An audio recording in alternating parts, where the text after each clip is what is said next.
fait d'annonce, il va le premier fait d'annonce, il va choquer tout le monde. ULCC, le directeur général de l'ULCC, était en conflit d'intérêt dans le cadre de ce dossier. On va expliquer tout ça.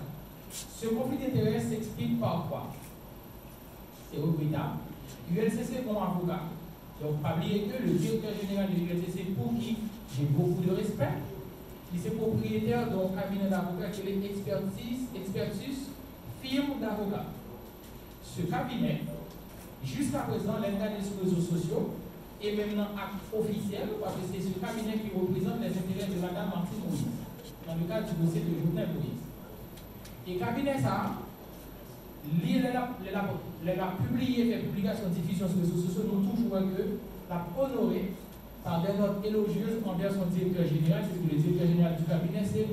Hans Joseph, qui est directeur général du ULCC. Mais curieusement, dans tout acte que le cabinet a constitué, qui est-ce qui signe acte tout? C'est un autre avocat ou confrère à qui je porte beaucoup de respect, c'est mon aîné et qui est très compétent. Ma présidente encore pour qui je porte beaucoup de respect, c'est M. Wilson Estimé, qui signe dans tout acte expertise, qui signe, qui constitue pour le cabinet anti-Moïse. Et bizarrement, et c'est regrettable que d'assister ça dans un état de droit, même M. Wilson Estimé, mon confrère, mon aîné, que je respecte beaucoup, c'est lui-même qui constitue pour Raoul Pierre-Litou dans le cadre de dossier devant l'ULCC.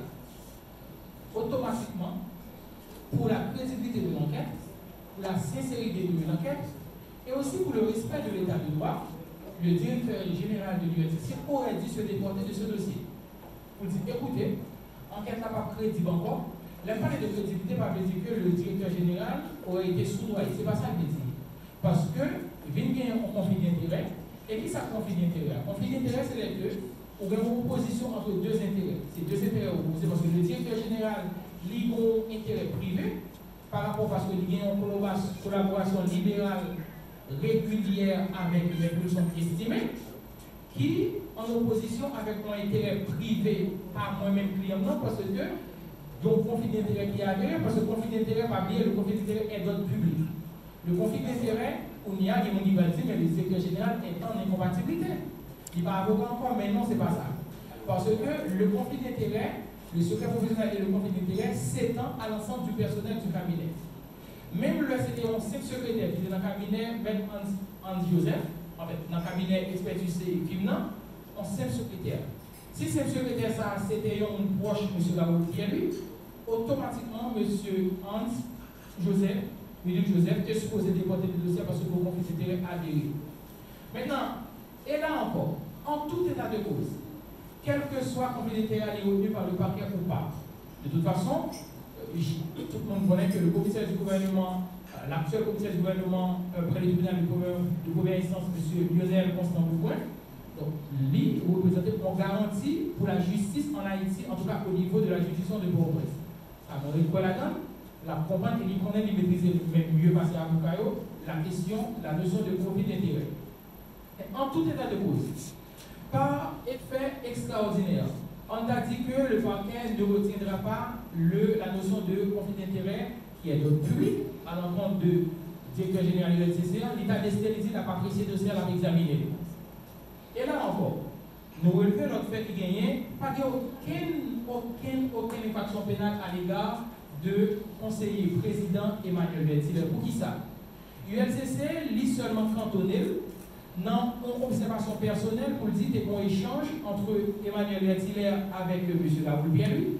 Alors que l'échange à qui s'allie, un échange personnel, pas aucun problème là-dedans, parce que dans l'échange, il y a beaucoup de gens, moi, que M. Emmanuel Bertiller te dit Raoul, moi, je demande une recommandation pour me capable, Baou, marquer dans cette présidence BNC.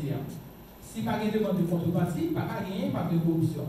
Et moi, le plus loin encore, l'ULCC, je pense que pour l'ULCC, en tout cas, je ne sais pas l'expression que là, mais l'ULCC doit revoir le mode de fonctionnement de l'enquête au niveau de l'institution. Comment l'ULCC fait dire comme ça que l'apprécier, et c'est grave quand même, n'a pas apprécié le mode d'usage ou bien le mode d'utilisation de la carte de crédit de M. Bertiller. Il y a une carte de crédit qui s'habille. L'obtention d'une carte de crédit, c'est ce qu'on appelle un crédit à la consommation. Dès lors que le carte de crédit est octroyé à même, moi c'est propriétaire de carte de crédit ça. Je vais décider, je dis un seul jour que je prends tout comme la solide, que je vais mon livre, faire cadeau, que je m'acheter avec. Donc c'est grave quand même pour ULCC, pour un monde qui a un contrat de crédit, que les remboursés. Et d'ailleurs, il a été démontré que M. Vertilaire, c'est lui qui remboursé comme qui devient que prêté. Là où bien lui pas même déposer pour consentir, mais je pense que il a fait complot bien.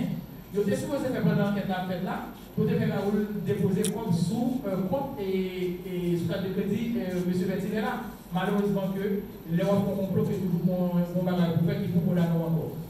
Donc, en résumé, pour question de carte de crédit, c'est qu'il s'agit de son crédit à la consommation que le conseiller président Emmanuel Vertilaire lui dispose de l'habilité pour le dépenser dans un seul jour dans le il a dit la fait cadeau, donc on ne peut pas exercer aucun contrôle de son mode d'usage. Et là, nous ne verrons pas aucune infraction pénale qui a constitué à l'égard de M. Vertilaire. Parler, écrit, télévisé, en ligne, qui fait des placements de clients, pour une ouvrir conférence de presse, que mettre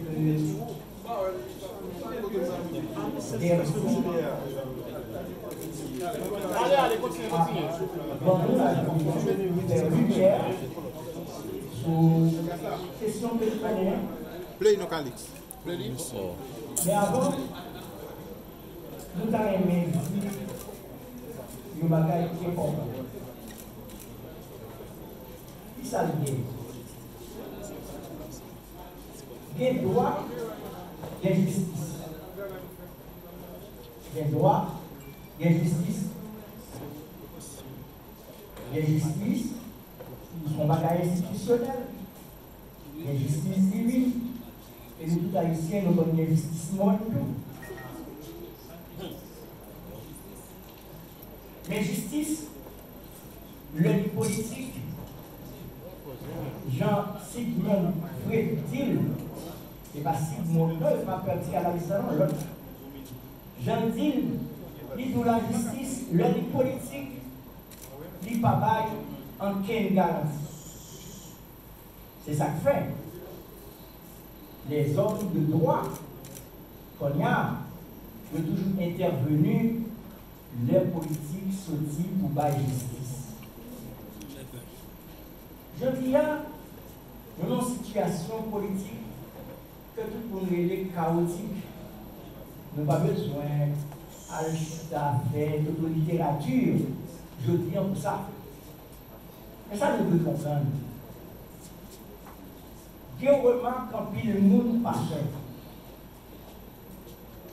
Depuis l'ère post-valérienne, depuis 1986, est-ce que vous connaissez cette première fois que la classe politique prend un règne pouvoir? Depuis 1986, bon système qui chita sous influence géostratégique, influence économique, qui créait, ça décaillait un parachutage permanent sur l'échiquier politique. En d'autres termes, tout le monde qui occupait bon espace pouvoir dans le pays d'Haïti depuis 1986, hormis le professeur Leslie François Maniga, tout s'est parachuté. Tout de même, c'est vrai que le révérend-père Jean-Bertrand Aristide, en 1991, c'était l'idole, le chouchou, mais personne ne peut pas voir Aristide comme politicien. Ça veut dire, pas de monde qui même pensé que Aristide était un candidat. C'est ça que fait, trois cas libères, le terrain prend Besté Jean Bosco, etc., après les quatre joints, souffler, sympathie et Aristide. Mais écoutez, Aristide candidat, naturellement, nous voulons ça qui passe. Mais depuis que Aristide fini, du peuple d'État, etc., nous vivons une seule bagage, parachutage. Préval, parachuté. Matéli, le côté sorti, bim, il tombait, parachuté. Jovenel, personne ne connaît, parachuté. Ça veut dire, classe politique là, c'est toujours comme colorant.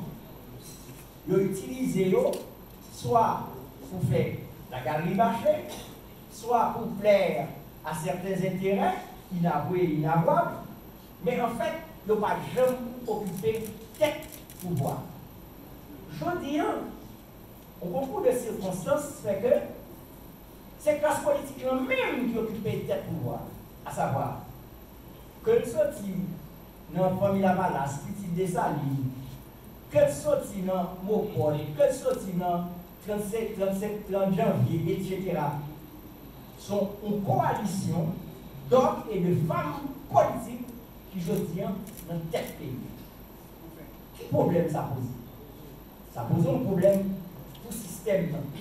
Ça pose un problème pour stratégie qui était là, qui était mise en place pour parachutage. Je dis, je ne vais pas mettre au pouvoir, sur un concours de circonstances.